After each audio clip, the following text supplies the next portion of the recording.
It's all about the Macro Productions.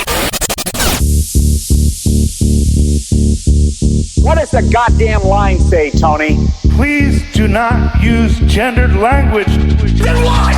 I'll be arrested, put in airport jail? Look, you're going completely sideways, man. It's a big club, and you ain't in it. How dare you?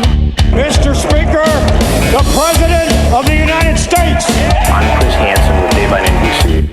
Jack Marius Tack-Theratrix. Hi, I'm Spartacus. Jackson, Sacramento, he, him. Steven Seagal. Sex offender guy. I'm Keith Morris. This is Muammar Gaddafi. I'm Rick James, bitch. Sorting through the lies. The hijacker's passport was found blocks from the World Trade Center crash site, if you can believe that. We cannot track $2.3 trillion in transactions. And uncovering the centuries-long plan for world domination. Learning about Cuba, having some food. Let's talk about Chinese people. Have you ever been in a Turkish prison? Swangles and Fort Lauderdale. I have sent 6 of my Libyan missiles to blow up the Sears hardware department. Nothing could be more fun than jumping off a cliff with 2 German bisexuals. Oh, you English are so superior, aren't you? Thank you, comrade. And now, Macroaggressions. That's what assholes call it. With your host, Buddy, I don't know who you are, but you're about to get chlamydia. Charlie Robinson. Hey, Whitey, where's your hat? You want to drop the blame on Charlie and say it's all Charlie's fault. He was a retard. I get some goddamn diuretic.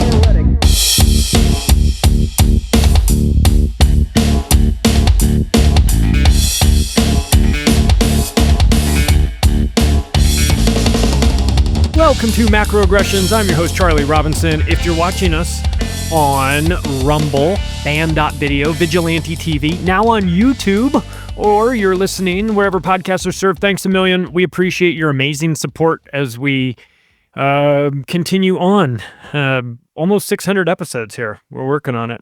Getting things done. If you want to connect with me, macroaggressions.io is the best place to do that. Hopefully you bookmarked activistpost.com. Go check that out for all of your daily news and information.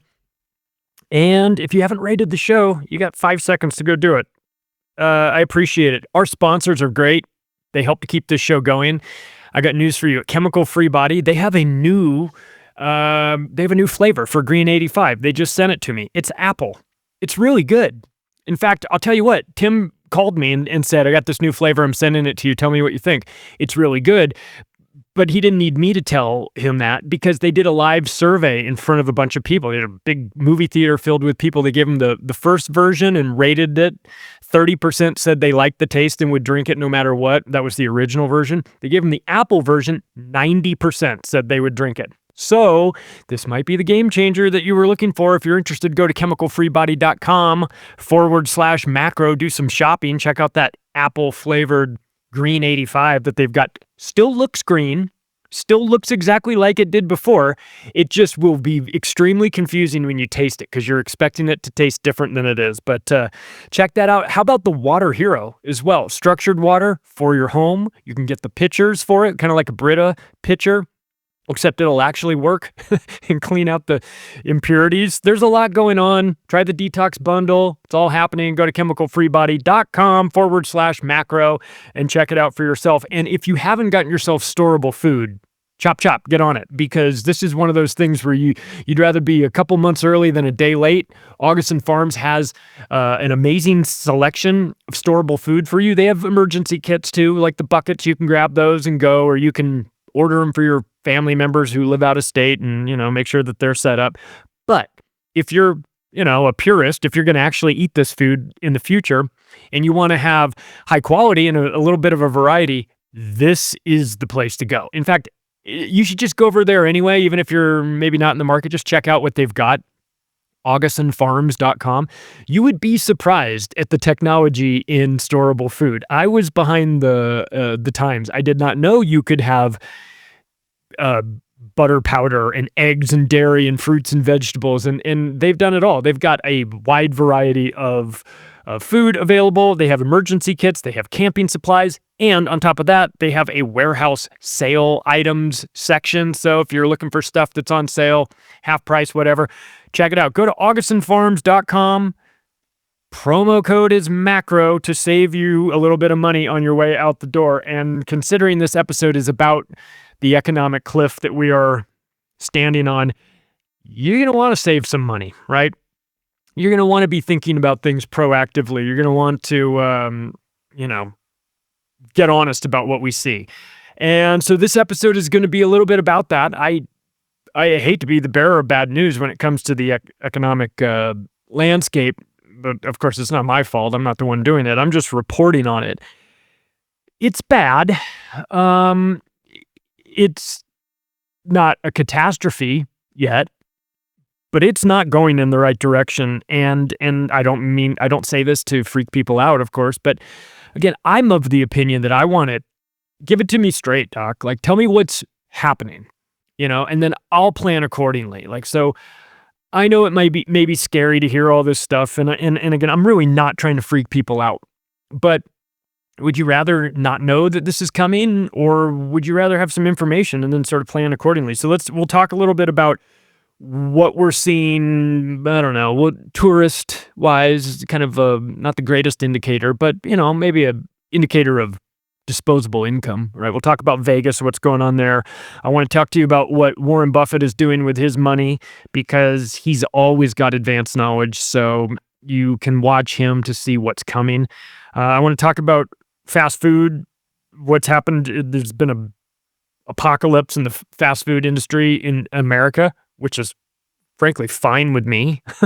I don't wish that for the people who are going to lose their jobs, but it's going away.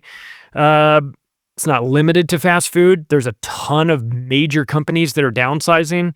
We'll talk a little bit about that. I want to talk about Snap, all the benefits that are going to people who are, boy, they're making it really hard for me to cheerlead for them. I'm a compassionate guy in some respects, but boy, once you burn that bridge with me, you can go fuck yourself. All those people making TikTok videos like, oh, when my Snap runs out, I'll be looting the place. All right. Well, we'll just make sure we turn your Snap off forever, right? Get a job, hippie. I want to talk about housing assistance. I want to talk about New York City. It's going to be a disaster. And then we'll wrap up with some solutions, and because we can't just complain about this, though it's worthy of complaints. But if we don't have some opportunities for you to say, all right, this sucks, but what can I do differently? Then I'm just scaring you for no reason. So I'm not trying to do that. We'll wrap up with some solutions, some good ones too, by the way. I mean, this is going to be a real gut check for a lot of people. I've unfortunately been there. I've been with the crazy markets go up, markets come down. I lived through the .com bubble. I was day trading during the .com bubble, which was fun. if you're suicidal and hate yourself, it's fun. Bartending at night, day trading during the day, it was fun until it wasn't, right? And so you see how the markets can collapse pretty quickly. Housing, I was in it and still couldn't see the frothiness of, that's not true. I could see the frothiness of it. I just thought it was going to settle down a little bit. So, and I've been through some wild swings, and I say that because I now recognize a lot of the signs the second time around. Like, you'd think I would know the implications of a real estate collapse working in real estate in the hottest market in the world aside from Dubai. When I was in Las Vegas, it was the hottest real estate market in America. It was the second in the world, just only to Dubai. And so you go through all that. You think, oh, I work in real estate. I can see the real estate bubble. I mean, hell, I'm in the industry. And when I couldn't accurately get my bearings on what was happening, and I worked there and I was paying attention to it every day, it made me realize that I was looking at the wrong sources. I was getting information from traditional, standard mainstream media news sources, and they have a vested interest in keeping the bubble going, right? And keeping the scam going. So you'll read the paper and it'll say, yeah, things are a bit overheated, but here's the reason why this is normal, X, Y, and Z. And you go, oh, yeah, that does kind of make sense. Or, yeah, Vegas is overheated in real estate, but we've always got this pipeline of people from Southern California. And you see how shitty Southern California is and how all those people want to leave. By the way, we'll get to that. And so, you go, well, yeah, that's right. It is a better place to live in Southern California. I've lived in both. It's easier, cheaper, better on taxes. There's a million reasons. So I could convince myself that everything was going to be fine until it wasn't. And part of it was, to be fair, I didn't want it to collapse. I'm working in it. I'm living in it. I don't want it to collapse. It is against my best interest for the real estate market to collapse. Therefore, I don't want it to. And because of that, all sorts of biases come in, right? I read an article that I want to read, and I don't read the article I don't want to read because it might say something I don't want to hear. So that is a reality. Right? And so when we're looking at the economic forecast and what's happening, we have to be honest with ourselves in some respects. Did you just buy a new house? Because I did. And do you want the real estate market to go down? No, I don't. Did I need to buy it? The timing was such that we just needed to go. We needed to buy it when we needed to buy it, right? So I'm not trying to time the market. Do I want it to collapse by 20%? Absolutely not. Do I think it will? Probably. I mean, I do. And that is, again, that's frustrating, scary, not great for us going forward. But do we want to live in denial about it? Because that's even more dangerous. Okay, so I'd rather know what we're up against and sort of handle it accordingly than to live in some sort of delusionary reality. And so I mentioned Vegas, obviously because I had lived there for a while, and the economy. But the economy of Vegas is an interesting thing. It's not like the economy of Wichita, Kansas, right? It's not like I'm going to drill down on that and say this is an indicator of what's going on in America. Las Vegas is, though, in some respects. And this isn't going to be a whole episode on Las Vegas for the record, but just I do need to talk about it simply because from the tourism standpoint, from the visitors stats. But it's bad when nobody's going to Las Vegas, right? And the stats are out. Visitor volume down 12%. July over July. The MGM CEO admitting that you shouldn't be charged $12 for a Starbucks in a $28 a night hotel room at the Excalibur. That's true. That's true. It's they have to, MGM needs to get honest about their demographics and the fact that I'm not the CEO of MGM, and I know you can't charge $12 for a Starbucks inside the Excalibur Hotel. It's the wrong demographic. You can't do it in Circus either. This is a budget-conscious group. There's nothing wrong with that. If done correctly throughout your life, you move yourself through all of these categories. You start off as a budget-conscious 19-year-old with a fake ID trying to go to Vegas and get $99 steak and eggs at 2:00 in the morning and 99-cent Heinekens. I did it. I'd still do it if I could. So, you have to make these calculations. The fact that the CEO is coming out and admitting this, I suppose, is a good thing. That he had to admit it is crazy to me, that they're not understanding who their customers are. But year to date, 2025, travel, one of the best ways to measure Vegas is just airport travel. It's not always the most accurate because you get a lot of people who live there and aren't tourists, but airport travel is down 9%. Airport traffic is down 9% at Harry Reid International Airport. Used to be McCarran, but when you keep the secret space program under wraps like Harry Reid does, they name an international airport after you, which is nice. Convention attendance is down 18.7%. That is called a catastrophe in Las Vegas. So if you are a tourist, got your friend, got your family, and you go to Las Vegas for a weekend, 4 days, whatever, what you don't understand, there's multiple different versions of Las Vegas for people. If you're a tourist there to use the pool and do all that stuff, you're presented with one side of Las Vegas. If you're there for a convention, you get a totally different experience. And if you're there for like magic show or CES or something like that, when there's 150,000 people in town just for that conference, it's like a crazy sub-economy. All the prostitutes come out, like all the hookers fly in from LA and San Francisco and Dallas and, to strip for the weekends. It's like a weird economy. So convention attendance down 18.7% is a catastrophe for prostitutes. I assure you, they are down 18.7% in their revenue if you were to talk to them. But see, Canada, part of the reason why this is happening, that these numbers are down 12% for visitor volume, 9% at the airport, 18%, almost 19% for conventions, is that it's not the only reason, but one of the reasons is that Canada is very mad at Donald Trump. They're very mad. They're taking it out on Las Vegas specifically. They love Las Vegas. They come down. And that is sort of a subset of that is that the spillover into Las Vegas real estate, because I can't tell you how many houses I sold to Canadians. I sold a house to a guy from Calgary, and he came in, and it was freezing ass cold in Vegas. It was 35 degrees in Vegas, and he came in. And he was wearing shorts. He walked in my sales office. Like, hey man, what's up? You're in town? He's like, yeah, I just got in this morning. I go, you're in fucking shorts? What are you, out of your mind? He goes, it's 100 degrees warmer in Las Vegas than it was in Calgary. I was like, oh shit, okay.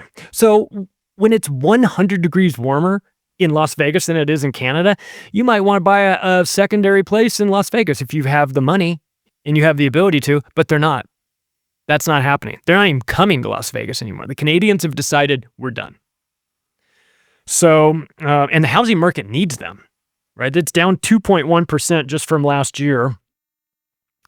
If you're interested in buying or selling a house in Las Vegas or Henderson, Las Vegas area, go to alterluxury.com. You can find me, my partners. I'm the president of that real estate brokerage, so I can hook you up and help you buy or sell a place. I'll tell you what, I wouldn't want to own a high-rise condo in Miami right now these days after the HOA retrofits. Have you seen that? They had that what was it, Seaside Estates, something, high-rise building in Miami just fell over one day, just collapsed. And now they're having to go in and retrofit all that. Boy, it's a real estate condo catastrophe in South Florida because of the retrofitting, things like that. That's a huge problem, but that's regional, right? If you're not in South Florida and you're not in a condo, you don't give a shit. But how about this? Nationally, home listings are up 14%. That's not good necessarily. Homes for sale. There are, as of the recording of this, 2,058,000 homes for sale. However, the sellers outnumber the buyers by 500,000. Okay, that's a problem. That's a supply and demand economics 101 issue. We have here I'll give you listings and sales, right? 2023, we're talking about national numbers, these monthly sales, monthly listings, monthly sales. 2023, 2 years ago, 1.53 million listings, 500,000 sales. Last year, 1.8 million listings, 500,000 sales. This year, 2.05 million listings, 475,000 sales. So on track still to be about the same. So the listings have gone from 1.5 million to 2 million, but the sales have stayed the same. That's something to keep an eye on. That's something that will ultimately force prices down. This is pretty easy. Supply and demand. When you have 500,000 more sellers than you have buyers, then the buyers can pick and choose. The best houses will go first, the best price, best locations, all those things. Delusional, unrealistic people who are sticking to prices that they saw a couple years ago or that their neighbors got, that they think that those will be the last houses to sell. So let me give you a little bit of advice for having 25 years of real estate experience, not just as a salesperson, but as a broker who oversees salespeople. If you're selling your house, you have got to be very honest about the price. You have to take your ego out of it. It is so easy to get caught up in, I need to get this for my house, or my house is worth this. Man, it's a hard conversation to have with people because they tie a bunch of their identity into it and they think that you're shortchanging them on their value as a person, and it's just not the case. The numbers don't lie, okay? If you're selling your house right now, if you need to sell your house, or you're about to list it, I would err on the side of keeping the price way more reasonable than you would like to. Move it and be done with it, right? So because the last thing you want to do is have a listing that sits out there for 6 or 8 months. It gets stale. Everybody looks at it. They go, "What's wrong with that?" They go, "It's overpriced." Well, then what are you going to come in with a price? Well, I'll come in with a price that's so low that they'll throw me out of that. They'll tell me to take a hike. But that's what happens so be honest with the value of your house and hire a realtor who knows what the fuck they're doing. Let's move on. Let's talk about what Warren Buffett is doing. Are you familiar with Warren Buffett? He's just a sweet old guy who lives in Omaha, and he likes McDonald's and Dairy Queen and all that stuff, but he's just like you and me. His company is sitting on $382 billion of cash. Do you know that? $1/3 trillion. Berkshire Hathaway is just sitting on it. They weren't sitting on this much cash before. They were sitting on a ton of equities, and they've been selling them. Why are they selling them? That would be a reasonable question to ask any major company that's doing that, but especially when it's Warren Buffett. Why are you, Warren Buffett, selling? Because he has a long track record of buying and holding forever. And you'll rebalance time, here and there. And, if something goes a little too high, they might cut back, they might dump a little bit of it, take some profits and rebalance and things like that. I'm not going to get into the details of how they balance their portfolio. But just know that Warren Buffett isn't the type of guy who goes in, buys something, gets a quick hit, sells it, moves on. There's plenty of guys who do that. But Warren Buffett isn't that guy. So in the last quarter, he's added $37.6 billion of cash to his position, which means that he sold $37.6 billion worth of something else. And said, I'm going to sell this, and I want US dollars for it. Okay. We won't ask him why he wants US dollars, right? But he does. They're currently holding $283.2 billion in equities. This is and they've bought so equities being, let's just say stocks, right? So 283 billion of equities, stocks, 382 billion of cash, and 540 billion that they just bought in the last 12 months of US treasuries. So that's basically like, I've got cash. I'm not going to sit on my cash because it just loses its value. So I'll buy treasuries and things like that. So what they do is they take the cash, they buy treasuries with it. You get a little percentage, but it's better to make that a little percentage on if you're just going to keep it as cash. And that's what he's doing. He's building a war chest. He's waiting for something. He's waiting for something. What's he waiting for? He's waiting for a better buying opportunity. So what has he sold? I think this is interesting to take a look. He sold 20 million shares of Apple last quarter. Now, 20 million, if you and I sold 20 million shares of Apple, that would be all of our Apple shares, I assume, right? Well, not them. They have 300 million shares of Apple. They sold 20 million, right? Part of the reason why they did that was that their Apple shares lost $9 billion in value just in the last quarter. So they're like, it's been a little overheated here. Mag 7, Fang, all that. These companies are out there are making a lot of money, showing a lot of interest. We've had them we've done well. Let's pare back a little bit. So 20 million out of 300 million is not much. Same with Chevron. They sold 16.7 million shares of Chevron last quarter out of a total of 102 million shares. I can tell you why they're selling Chevron. Because Chevron is in California and Chevron is trying to get itself to Texas as fast as it can, because running an oil company in California is a catastrophe. Warren Buffett also sold 21.3 million shares of Bank of America. Again, to be fair, this is out of a total of 630 million shares. So you're talking about, he's like 5%. He's lopping off about 5%. Well, with Apple, 6.5%, 7%. So yeah, you can't sell it all. When you have positions like this, let's just say you woke up tomorrow and said, we got to get out of Bank of America. They're going to get liquidated. It's going to be a catastrophe. We got to get out.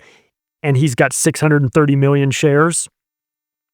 Even if he wanted to, he couldn't sell all those shares immediately. It would tank the price and it would, it'd be a catastrophe. So you've got to do it in small blocks. Even if he sees an iceberg dead ahead, we're ready to hit it in 5 minutes, he simply cannot sell all of it fast enough. So they're going to have to do this in small pieces. And look, he's moving into cash because he wants to be ready when there's blood in the streets, as Rothschild says, right? So let's talk. Is there blood in the streets? Is it coming? Well, maybe not yet, but it's coming. Let's talk a little bit about fast food stores, and this will be real quick. They're shutting down. There's almost no demand. I don't know if you saw what happened to Chipotle's stock price. Chipotle is partially owned by McDonald's too, so I don't know. They're sort of insulated, but there's no money. People aren't eating out anymore. Chipotle came out with their numbers were like, it's like a third of the revenue was like down by like a third of the revenue. Some catastrophe. And people are like, holy shit, these stores are going to go out of business. Well, yeah, they are. So the revenue drop for Chipotle has been $150 million. That's revenue that they expected to have, that they had last year, that they were kind of counting on having, again, the whole goal was like, let's go up, up, up, not down, down, down. Their revenue was down $150 million from last year. KFC, Kentucky Fried Chicken, they don't call it Kentucky Fried Chicken anymore because I don't think there's chicken in it maybe, but their revenue's down $250 million. Popeyes, $91 million. TGI Fridays, which isn't necessarily fast food, it's more like, I don't know what you want to call it, novelty food. TGI Fridays revenues are down $100 million, and they're in bankruptcy. What about Hooters? Hooters revenue's down $80 million. What happened to them? Now they're in bankruptcy. Denny's. Everybody loves Denny's when you're hammered at 2 o'clock in the morning. Denny's revenue down $40 million. I'm going to take a wild swing at this one. I'm going to say that you want to talk about like connecting dots. I'm going to say that the Denny's revenue is down $40 million because the younger generation doesn't drink alcohol. That's my guess. Because I don't know the numbers, but I would love to see the stats of Denny's revenue after 11 o'clock at night. From 11 o'clock at night until 4 in the morning. I would love to. I guarantee you they do at least 50% of their revenue at that time. They have to. And considering that they're down $40 million, they better start convincing this young generation to start doing Jaeger shots, because that's the only way you stroll into a Denny's at 3 o'clock in the morning. Papa John's revenue's down $30 million too. Probably didn't help that their founder went on an Ambien tirade on X that would make Roseanne Barr blush. Not great for revenue. So what is the result of this? Well, as I mentioned, TGI Fridays, $100 million in lost revenue. They wind up in bankruptcy, and then they get 100 stores closed. Okay, so that's what could happen to you. Hooters is, Hooters is in bankruptcy. They'll have their stores cut down as well.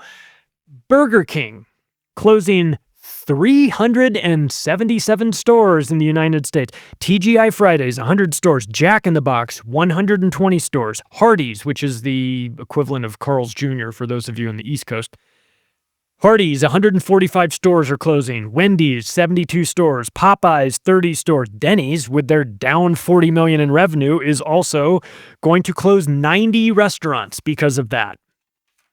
So there's something happening. There's no money for disposable income. And disposable income is TGI Fridays. You know, it's one thing if you take the family there and, you know, you guys go every, you know, once every couple years you go to a TGI Fridays, and it's, you know, for the record, I almost died at a TGI Fridays, and I am not even slightly being sarcastic here. I got food poisoning so bad in 2003 that I made a comment that I didn't go to TGI Fridays for years. And then I was in Miami on business, and the only thing that was open was a TGI Fridays. And I went in there, sat at the bar, and ordered food against my better judgment. Made an offhanded comment to the bartender that I haven't been here since I almost died in 2003. And he goes, "Where were you?" And I said, "I was in Las Vegas." He goes, "Hang on a second." And he went and got the manager and came back and had me explain the story to the manager. He goes, "Could you tell my manager where you were?" I was like, "What's going on here?" He goes, "You were in Vegas in 2003 and you said you almost died?" I was like, "Yeah," kind of like half joking. And he said, "You're lucky you didn't." And I said, "Well, what do you mean?" He said, well, we got hit with a batch of bad green onions." And I said, that's the only thing I could feel like I could taste. I was throwing up all night long. And he said, "You're lucky." I say, "You're lucky you didn't die," because the same batch of green onions went to a Mexican restaurant called Chi-Chi's in the Pacific Northwest, and it killed a couple of people. And they wound up closing down the entire chain after that. And I was like, holy shit. Like, I would tell people, I feel like I almost died. I really did almost die from TGI Fridays. So you eat those loaded mashed potatoes with those little sprinkled on green scallions at your own peril, because they almost killed me. So I, for one, will rejoice when TGI Fridays goes out of business. No, I'm just kidding. But they really did almost kill me. I'm sure it wasn't their fault. Let's talk about some more recent layoffs, because it's one thing if, like, Hobby Lobby is laying off all of the low-skilled employees that work there, and that would be awful, and it's probably going to happen. But it's kind of like, well, you know, we'll just go out and get some more low-skilled greeters or cashiers or whatever to work there. It's not the end of the world. However, what I'm seeing with the recent layoffs in skilled labor is extremely alarming, because it's the companies who are firing people that, really should be thriving right now, and yet they aren't. Intel, computer chip manufacturing company Intel, has just laid off 24,000 employees. Okay, this isn't McDonald's, though McDonald's is probably on the list. But you know what I mean?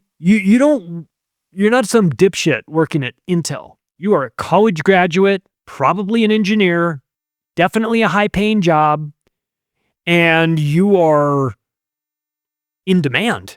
You're a computer scientist. You're working on chips. I mean, this is essential to the direction that humanity is going. And you're laying off 24,000 people because you don't need them or you can't make money. Because if it's you can't make money, that's one thing. If it's that you don't need them, then I think we've got a societal question that's going on, and that has to do with AI and this direction that we're going, where a lot of people aren't going to be needed. And it's not just going to be guys who work at Intel. It's definitely going to be the guy flipping burgers at McDonald's, because the Tesla robot came in and he does it way better without any of the complaints and none of the bullshit. And cheaper. So Intel's laying off 24,000 people. That's alarming, but it's not nearly the end.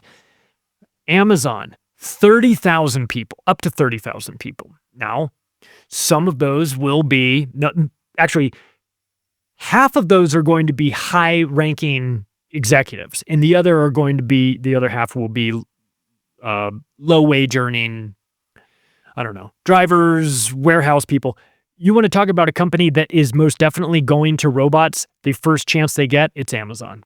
Anything in their warehouse, anybody who's been sorting packages, that's all going to go away. Anybody who's been driving packages from point A to point B, that's going to go away with automated driving. Anybody who's driving Amazon vans right now, delivering things, maybe you'll be in the van. Maybe you'll have to physically get out and walk it to the front door, but the van will be driving itself, and you'll be working in the back of the truck, sorting probably. So UPS, speaking of in the back of the truck sorting, UPS laying off 48,000 people. 48,000 people. That is a lot. Accenture, 11,000. Ford, 11,000. Microsoft, 7,000. Now, I have no love for Microsoft, of course.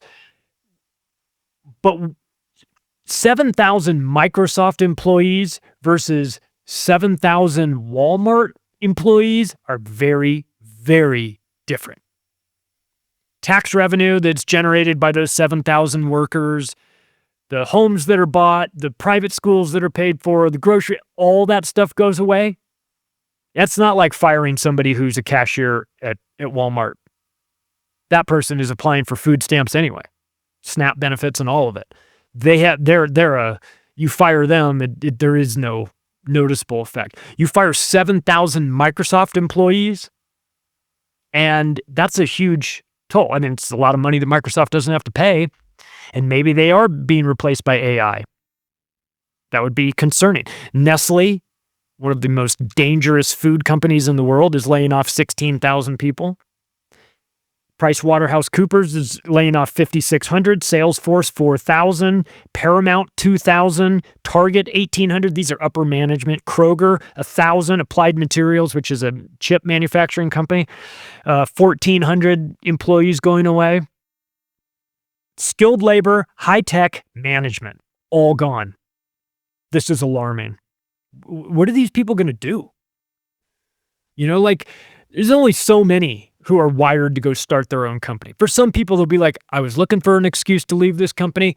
They're going to give me my buyout. I'm out. I'm going to go start a bakery and make croissants in the morning. I've always wanted to do it. Good for you. Go do that. I hope you do. I hope this pivot is like the greatest thing that ever happened to you. But I am fearful that it's not going to be for most people. I don't think a lot of people are going to wake up and start a new company with their newfound freedom. I think a lot of people are going to leave and go back to Mexico. I think that's what's going to happen a lot. I think, if AI is replacing these people, skilled labor, Microsoft people, and they have to go somewhere else and get a job, it just pushes everybody else down, right? Theoretically.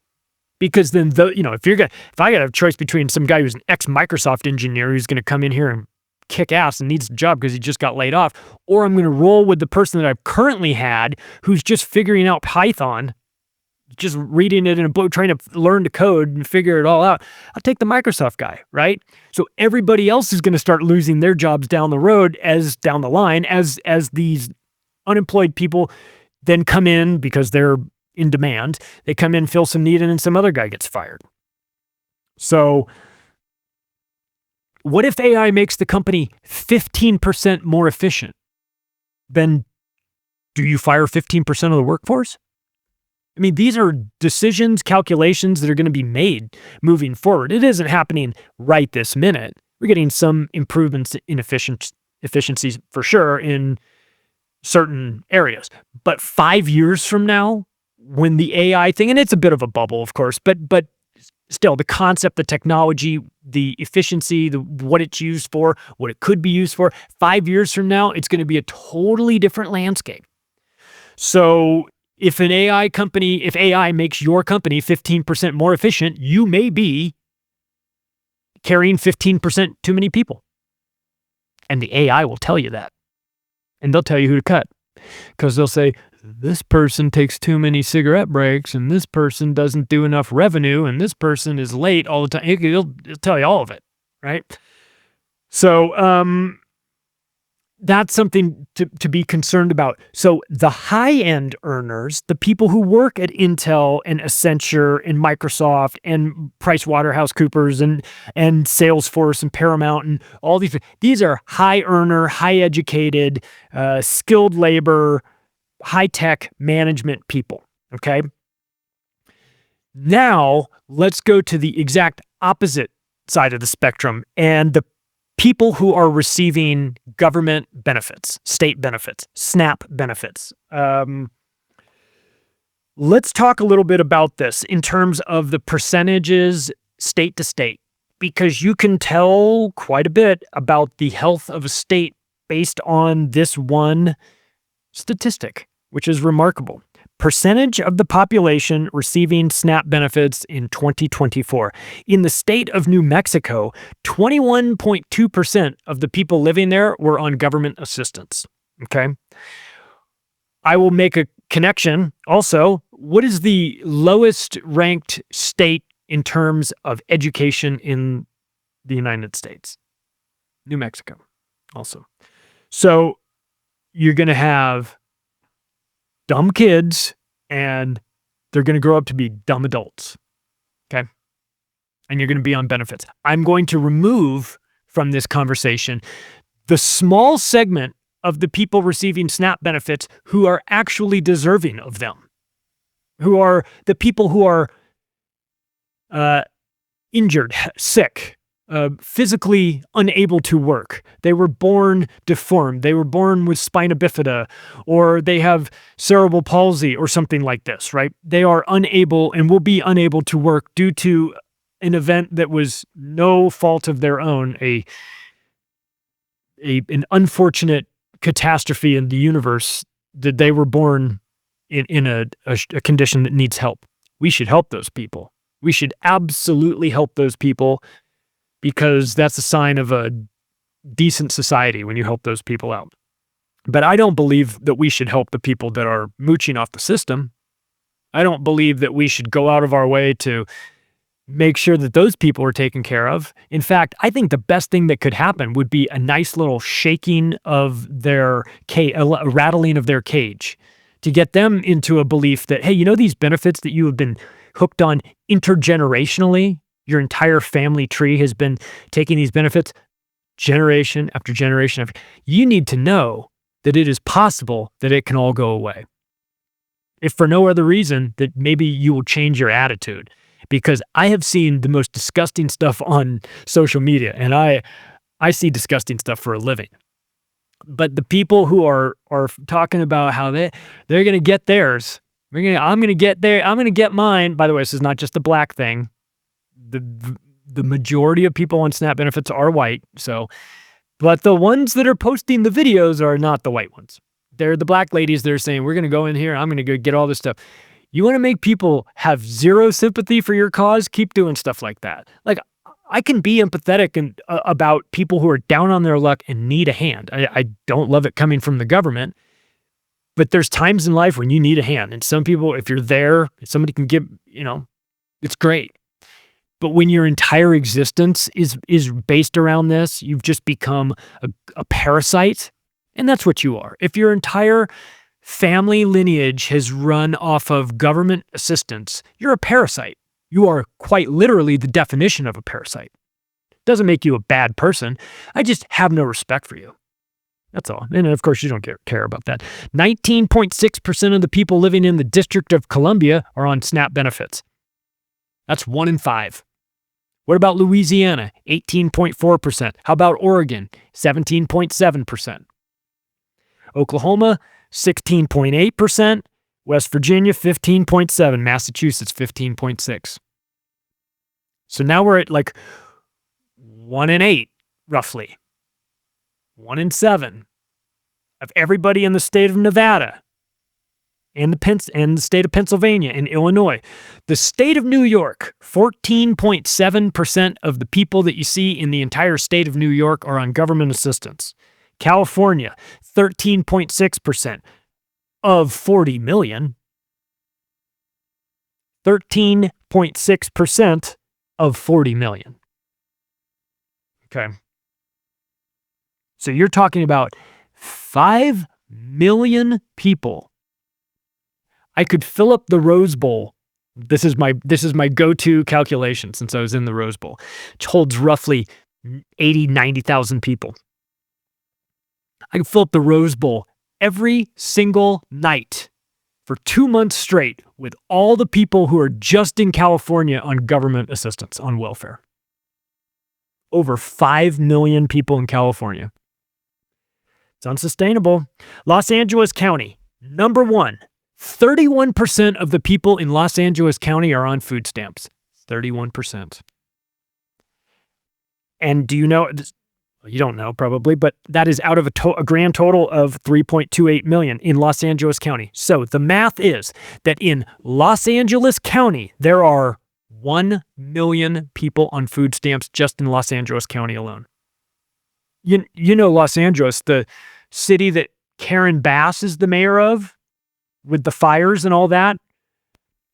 Just a total abomination, California. By the way, the lowest rates, I've told you the highest rates, but the lowest percentages of the population receiving SNAP benefits, New Hampshire, 5.5%, Wyoming, 4.9%, and Utah, 4.8%. So this is, let's dig in a little bit more. By the way, SNAP stands for Supplemental Nutrition Assistance Program. And in the last 12 months, the United States government has spent $106 billion on this. How many people with cerebral palsy are getting their benefits because of this? Probably a very, very small section. How much of the $106 billion is going to people who have been on welfare their entire lives, and whose parents have been on welfare their entire lives, and whose grandparents were on welfare their entire lives? How many? How much of that $106 billion? We can't spend that money on anything else better than that. This, by the way, SNAP, it's snap your fingers and food magically appears for 42 million people. That's really what it is. They have no concept how much anything costs. Because it doesn't cost anything to them. Just so you know how much money is, like, ask yourself, would this money help you? Because right now, it's $2,393 a month. But when Biden was president, it was over $3,000 a month. Like, picture a debit card that, and now, to be clear, it doesn't work. Your debit card for SNAP, it only works on certain items. It works on most things. But it doesn't work on alcohol, and it doesn't work on tobacco, and it doesn't work on some things.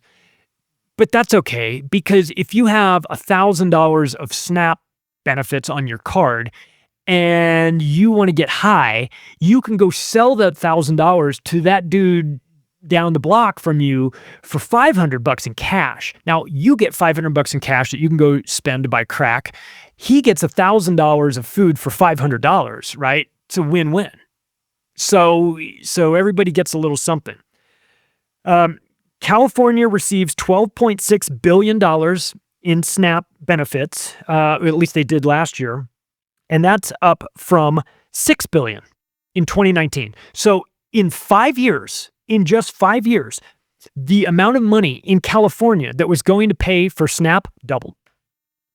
It doubled. I said I would talk about the demographics. This is what it says with regard to who is using SNAP. And you can go get mad at me if you'd like, but I'm just reading the numbers that they gave me.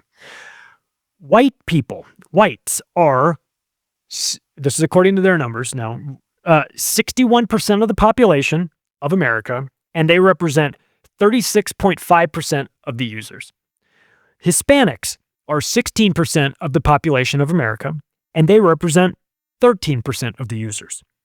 Asians are 5.9% of the population of America, and they represent 3.3% of the SNAP benefits. Here's where people get frustrated with the Black community. Blacks are 12% of the American population, and they represent 26% of the SNAP benefits. You see, everybody else was, whites were 61 and then 36%, 16% and then 13%. Asians, roughly 6% of the population, about 3%. So for the whites and Asians, they only about half of their users are on it. But Black population's 12%, and yet they represent more than double? Come on, man. You're not doing... This is regardless of color of your skin, okay? This is a trap. Government benefits are a trap. You can't... You've got to see a bigger picture with this, right? I've said it's just the mice get caught in the mousetrap because they cannot figure out why the cheese is free. You're taking government cheese, you're stuck in the mousetrap. You're never going to excel. And, to be fair, I think probably a large segment of the population here doesn't want to excel. They're not trying to excel. They have no hopes and dreams and aspirations of accomplishing great things. Because if you did, you wouldn't be on government welfare. If you are on government welfare, then you take your dreams and hopes and all that stuff and you flush it down the toilet. Because you can't succeed while you're receiving government benefits. Don't you understand that? 59% of illegal-headed households. So households in America where, let's just say the man, is illegal. 59% of those households are on welfare. So this idea that illegal immigrants are going to come to, they're going to come to this country, they're going to work really hard, they're going to be a net positive benefit to all this stuff. I'm just telling you right here, right now, that's not what the numbers say. The numbers say that of all those illegals that have come here, 60% of them are on welfare. 48% on food stamps. If this is a net benefit, then why are more than half of the people coming here coming to the country and then immediately getting free money? How is that benefiting the country? It'd be one thing if you're like, well, we're getting cheap labor. They're not fucking working. Not only are they not working, they're not going to work. Because again, if I have to make a calculation on who I'm going to hire for my cashier job at the coffee shop, am I going to hire Javier, who doesn't speak any English, or am I going to hire that goddamn Microsoft employee who got fired and is looking for anything? Might be a bit of a stretch to say that those two people are competing for the same job, but you get my point, right? If we're going to have a job shortage, then everybody who is unqualified for a job to begin with needs to go home. Then there's a whole new segment of people who are qualified for jobs but no longer have them because AI has made them unqualified for their job because it actually does it better than that. They used to be good, but then AI came around and they showed them how it's done, and now they're no longer needed. So it's one thing if you're coming to this country, in 2010. Things are kind of normal. There's not a sea of people flooding across the southern border. You come in to America, you want to succeed, you want to get a job. Great. Now is a bad time to be doing this. It's a very bad time. First of all, you've come when everybody else came. So you are now 1 out of 10 million people. You all kind of look the same, have the same skills, don't speak the language. Like you're no different. You're some dude who from Venezuela. You're no different from some guy from Uganda. You're all unemployable. Right? And then we take that, then we add an economic collapse to it, which is going to be awful. And then we add AI, which is streamlining and creating a whole bunch of redundancies, eliminating redundancies inside these corporations because you don't need a guy to do data entry when you've got the machine doing it 10 times faster and half the price. So this is the worst possible time for you to be coming across the border hoping to get something. These handouts they're going to run out. They have to at some point. massive reform is needed. This is like Clower and Pivot. Let's move on to housing real quick. Well, not real quick. Section 8 destroys subdivision. You know what Section 8 housing is? It's a voucher. It's the same thing. It's welfare for it's food stamps for housing. You get so the way they set it up is they say that when it comes to Section 8 housing, households pay 30% of their adjusted income and HUD pays the difference. You basically say, this is what I make. I don't make a lot. I make this much. And they say, okay, great.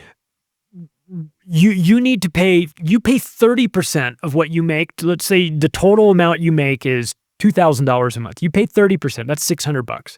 You're going to pay your $600 for this $1,500 a month apartment, right? And the government's going to pay the balance. They'll pay the $900. So they'll pay the difference. They'll pay the 70%. You pay the 30%. That's how Section 8 housing works. And I can say this from real world experience, okay? Selling a new home community and watching the new home community down the street from us that had just finished out selling, same company, same builder, that subdivision was built out, closed out, sold out, and we moved on to the next one. And that was sold out to investors who filled those empty houses, those investor houses that they bought with Section 8 renters. And the value of those properties went in the toilet almost immediately. Car break-ins, burglaries, all kinds of shit. All they did was fill it with people with Section 8 vouchers, and the quality of the neighborhood went in the toilet. And I mean immediately. Because I was selling houses in the next subdivision over, so I had to drive past it, and I knew people who lived there. It's just a crime spree. So, in Washington, D.C., there are 72 assisted renters per 1,000 residents. That is 7.2% of the people living in Washington, D.C. are on government housing assistance. That'll go along. It pairs nicely with their 19.6% receiving SNAP benefits. Washington, D.C., greatest city in the world, all this power, just can't seem to get, homelessness right or anything else. Murder rates through the roof. Police chief of Washington, D.C. getting busted for lying on the statistics because he was told to by Muriel Bowser, who's a line grifter herself. So housing assistance with regard to Section 8 is highest in Puerto Rico, 61. And lowest in Rhode Island. It's I'm sorry, I got that wrong. It's highest in Puerto Rico and Rhode Island and lowest in Idaho and Utah. Idaho and Utah are great states if you want to move someplace where they're not giving out handouts to everybody. They show up as the lowest in housing assistance, SNAP assistance, and all the other assistance. So shout out to Utah and Idaho. New York, there are, let's see.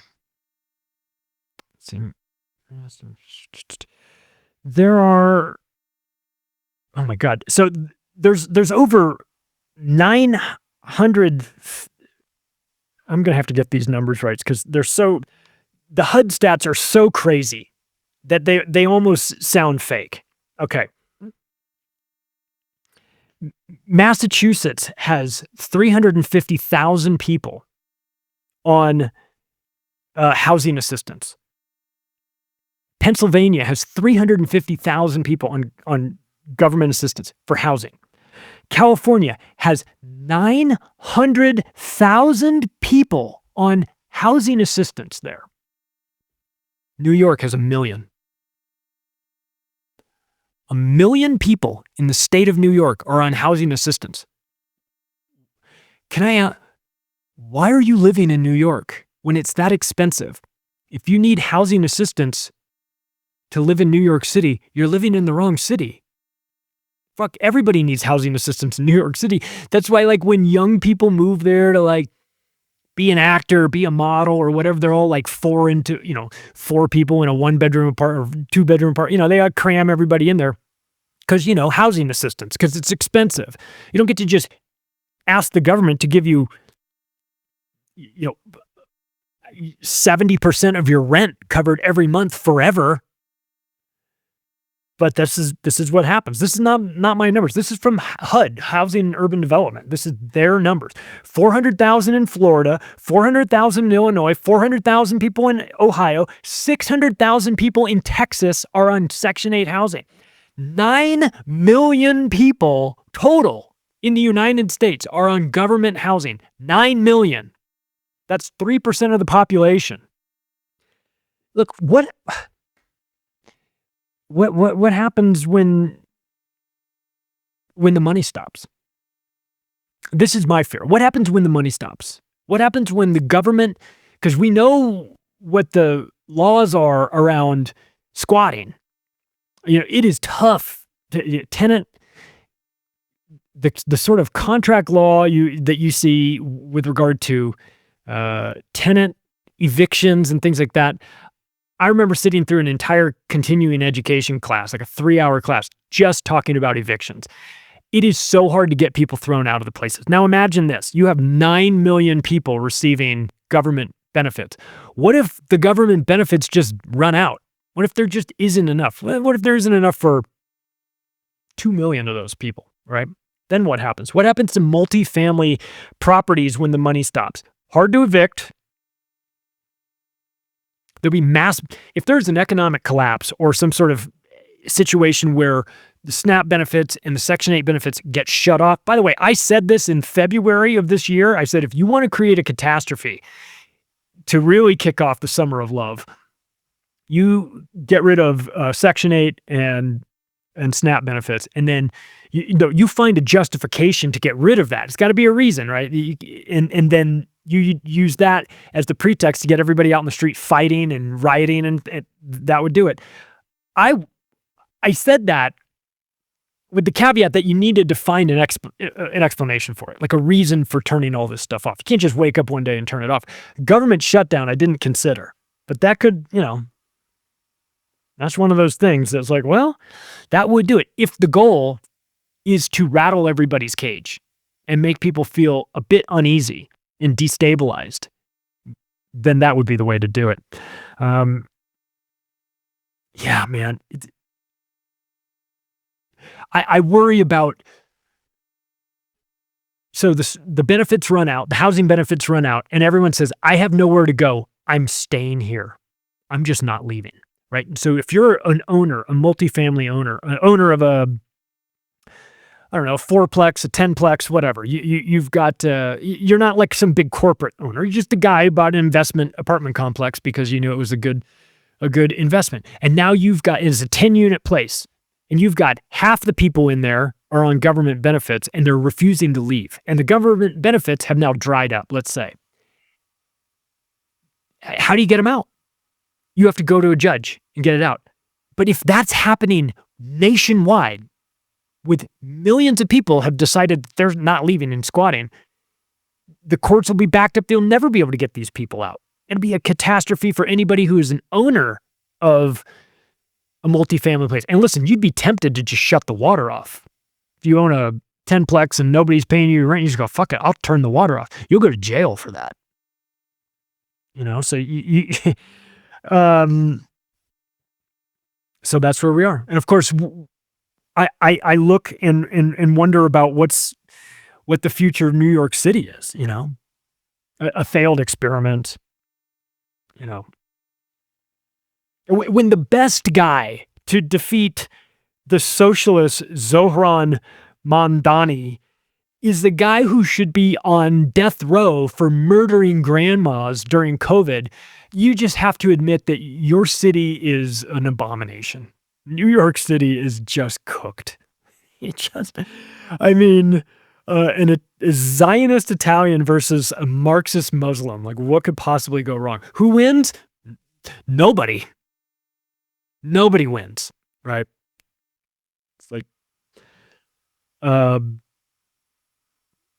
it's frustrating to watch this failed experiment, that's happening. So I don't know. How do you think this is all going to play out, right? How do we think things are going to end, because it feels like people are being pushed to the edge of an economic cliff.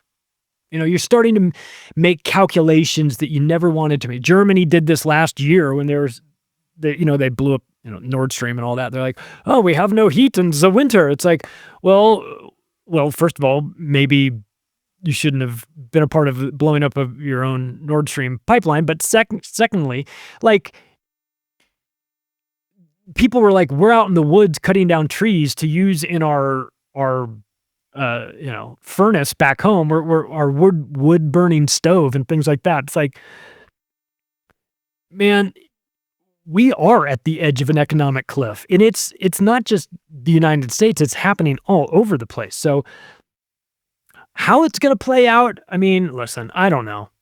I have educated guesses. I would say that if you find the incentive structure to see where things are going, that'd be a pretty good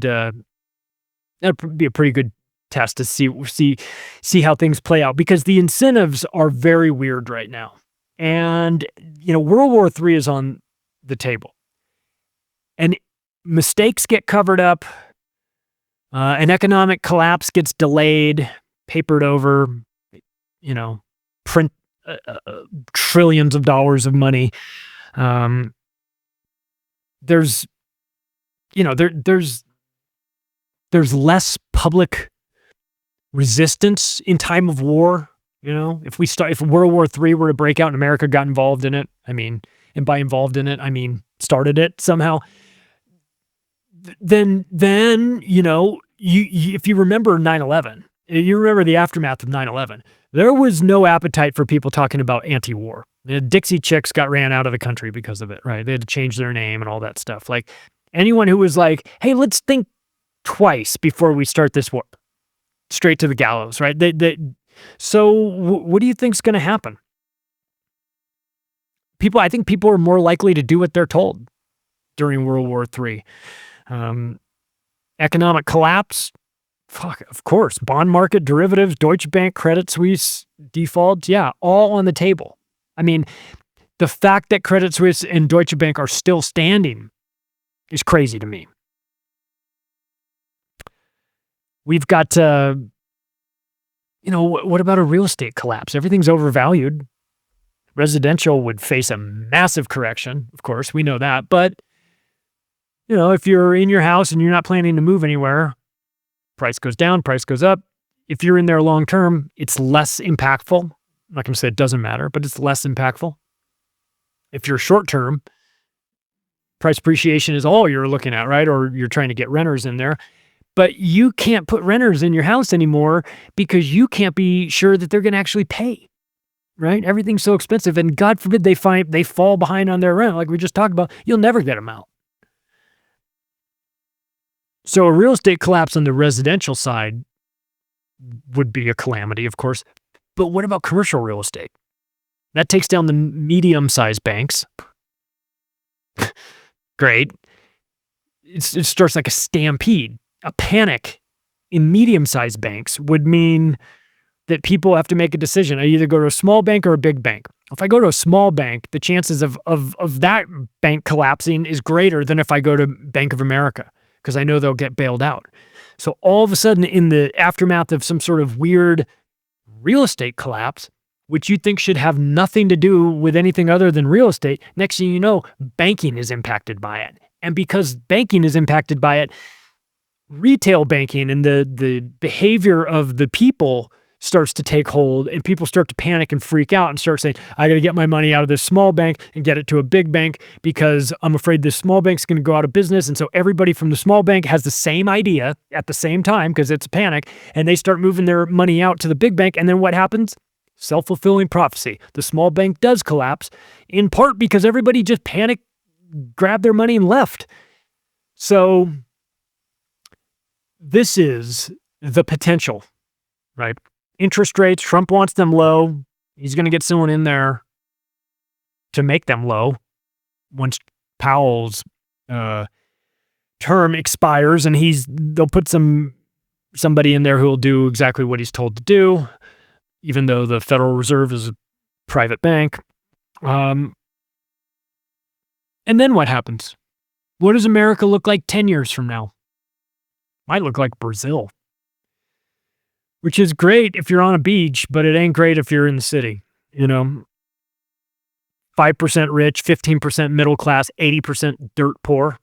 That's where we're going, unfortunately. I will say this, if we're looking for the bright side here, America has better demographics than a lot of these other countries. Way better than China, way better than Japan, in terms of the future. Now, it may not matter to you how our demographics are, and it's such a slow-moving thing that, it's hard to get excited about it. But China has a population problem moving forward, and Japan, as I think a lot of people know, has just a reproductive problem. There's just not enough people reproducing in Japan to keep that going. And then we add in all of, economics, demographics, and all of this blend in the role that BRICS is going to play: Brazil, Russia, India, China, South Africa, and their consortium of other countries that's only growing, and how that's going to play a role in energy independence for us when you've got a lot of these countries that are part of BRICS are major energy producers. And so you go, well, maybe we have to take a look at getting involved in Venezuela, right? Because their neighbors, Brazil, and Venezuela gets a little dose of that communism, and then it's a domino theory, right? It just, everything starts spreading. That's what got us into Vietnam. That's the thinking that got us into Vietnam. But Venezuela and America, for America's new Marshall Plan, keep your eyes on that, right? But and frankly, and I hate to be the bearer of no bad news, but nobody's coming to save Europe.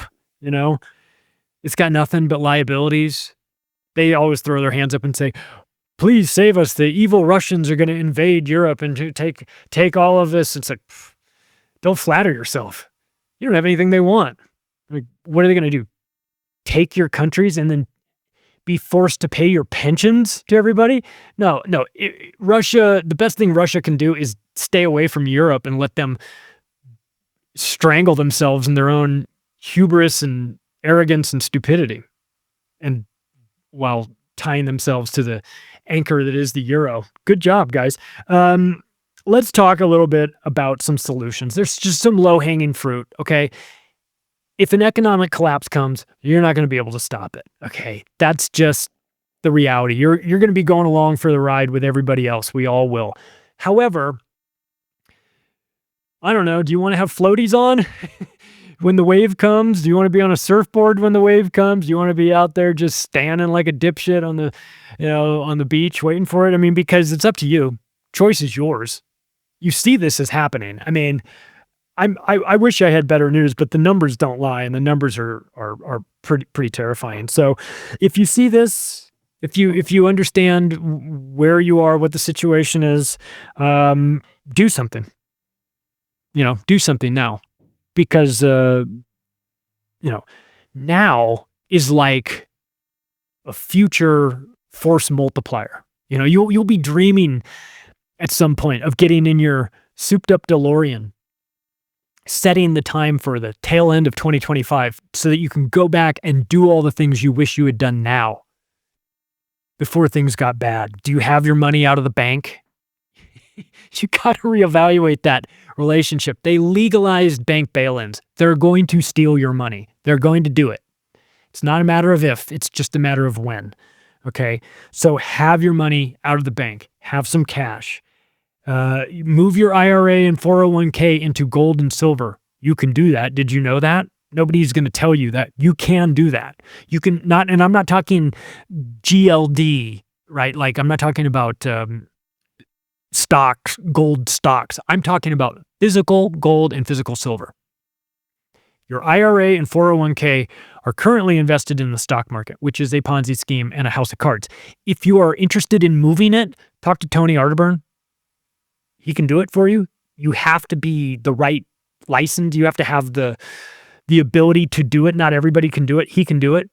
So if you're sitting on, good for you, you got a nice 401k, but you're concerned that it might evaporate, I would be too. And if you want to turn it into gold, physical gold, macroaggressions.gold. Go there. Talk to Tony Arterburn. Just tell him you have questions and you want to talk, because he's done this for a ton of people, moving large amounts of money into gold and silver. But you got to be early. If you're waiting for the news to tell you this is the move, and by the way, to be fair, I'm not licensed to give financial advice, but if you're waiting for the news to tell you that things are going to get weird, it's never going to happen, right? So have food. You can get it at My Storable Food Guy, Augustin Farms, or you can get it at Costco, or you can get it at wherever you go, but get it. Just think. Do it now. Gold, silver, Bitcoin, bullets, alcohol, auto parts, above phones for secret communications. Are you familiar? Getting above phone, or whatever. If you're like, I see this is coming. I'm storable. I've got all this stuff. We're ready. I'm thinking, good for you, man. If you need a side hustle, to make some extra money, make survival kits. Sell those on Craigslist. You can, if you're a customer of Legal Shield, you've heard me talk about don'tgetpushedAround.com. If you're a customer of Legal Shield, if you have the membership plan, you can represent them if you'd like. If you want a side hustle, if you know a network, a group of people that you think might benefit from it and you're a member, you can sell it to them as well. You can make money doing that. So there's ways out there. There's things that you can do. I think that I've had a lot of people say, like, what can I do? Jobs are tough and everything. You're going to have to be creative. You're going to have to be proactive. You're going to have to be the guy who goes around and blows out people's sprinklers this time of year for $100 a pop. When it gets cold in the winter, you got to get the water out of your sprinklers so they doesn't freeze and expand and destroy your sprinklers. You're the guy. I just hired a guy for $100 to come around and blow out my sprinklers, right? Hang Christmas lights. I had a guy who got the job hanging our Christmas lights simply because he was Cousin Eddie. He said his business was Cousin Eddie's Christmas lights. I was like, you're fucking hired immediately. I don't need your resume for Christmas lights. If you're referencing Christmas vacation in your business, you got my money, man. I'll throw it at you. Or maybe you plow driveways for extra money, or you make Easter baskets or gift basket, whatever. There are things out there that do not require you to ask somebody to hire you. You just take charge yourself, right? So if you're interested in other solutions for things like this, at Activist Post, we have a newsletter. We started it in August. It's twice a week. It's great. Go read an article at Activist Post. You'll get a prompt somewhere along there. You'll see down at the bottom of the article, sign up for our weekly newsletter.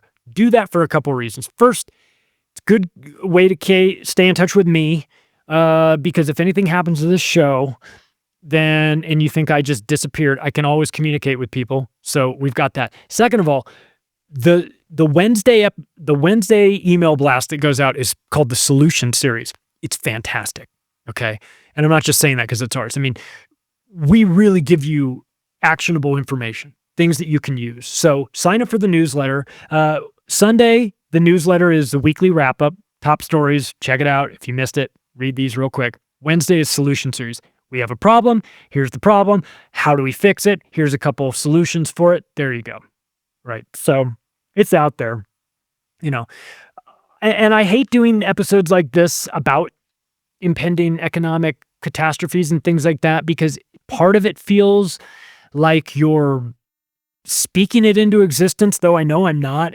But again, I do know I'm not trying to make people fearful about this, because I don't think we're at our best when you're coming from a place of fear. But I do think it's important to be knowledgeable and informed on it so that you can plan accordingly. And then, if the bad stuff, when the tsunami comes, you at least have a lifeboat for it, Hard assets are a bet against the system, so have that hedge. Have that. Be proactive while you can. This is your DeLorean moment. Get everything your future self needs and get it fast. And if you want to connect with me, you can do so. Macroaggressions.io is the best place to do it. Thanks, everybody. I'll talk to you again soon.